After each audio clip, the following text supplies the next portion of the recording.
Affectionately called the Cracker Box Coliseum. It was built in 1910. It was named after Ernest Nichols, who was a former president of K-State. It had a swimming pool in the basement, and they had physical education classes in there regular. They had a wrestling room. They had, I don't know, all kinds of things in there. It was kind of just a neat old building. But the gymnasium had a balcony up above where you can run around. And guys ran around the track up there for conditioning, and it kind of halfway hung over the floor, so you'd almost could hit the edge of that when you're shooting from a corner or somewhere. Our locker room was relatively decent, and we'd come up from the locker room, go right by the swimming pool up into the gym. It was thrilling to come up from the dressing rooms down below Nichols Gym, come up, and when we were going good, well, that was interesting. It was always packed.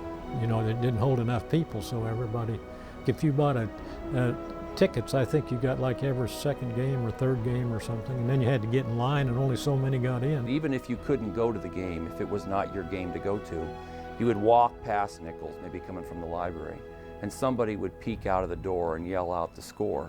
So people outside would mill around just to experience what it was like. And this guy, Wendell Odell, a friend of mine, he couldn't get tickets for the games.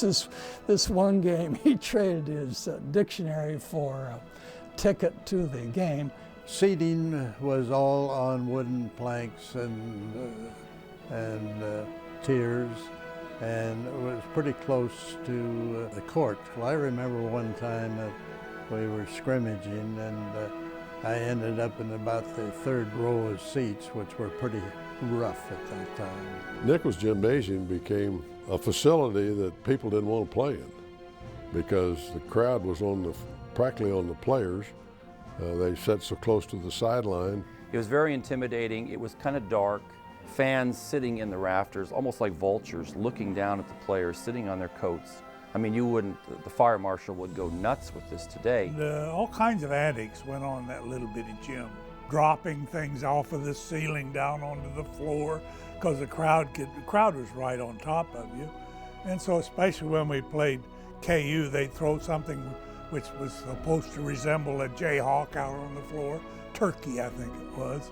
My junior year, the idea of a new Coliseum came to mind, and the students were really in favor of it. The students put together a dummy, and Fog Allen and Jack Gardner were always at each other's throat because Fog Allen was complaining to Jack Gardner that Clarence Branham shouldn't be eligible. You know, how could he come out of the service and be eligible to play?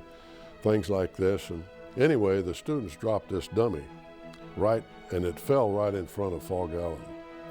And Fog Allen thought that Jack Gardner intended that dummy to represent Fog Allen.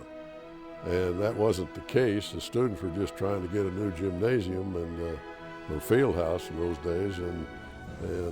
But I mean, they got at it throat to throat. And the officials had to pull them off and delayed the game for about 15 minutes.